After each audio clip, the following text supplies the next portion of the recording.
हाय दोस्तों, मैं Manish Kumar my channel. देखिए हमारे एरिया में कितनी बिल्डिंगें बन रही हैं। ये देखिए एक बिल्डिंग वो बन रही है और हम जिसमें काम कर रहे हैं वो इधर बिल्डिंग है। ये बिल्डिंगें सब फाइनल हो चुकी हैं, अभी इसमें कोई रह नहीं रहा है। देखिए गिट्टी मोरंग सीमेंट सब लगा हुआ है।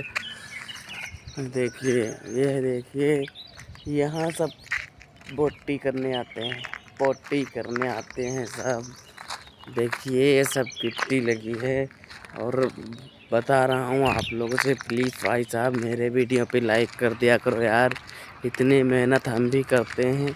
देखिए ये चौथा मंजिल की सैले पर रही है। देखिए चौथे की सैले पर ही वो फैक्ट्री रही, दूध फैक्ट्री, वहाँ पर दूध फैक्ट्री है। देखिए ये ट्रैक्टर गया, ईंटें लादा था ट्रैक्टर ने, अभी उलझ के गया।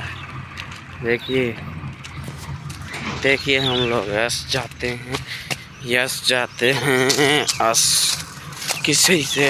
ये रहा हम लोगों का अंदर जाने का गेट, ये जाते हैं।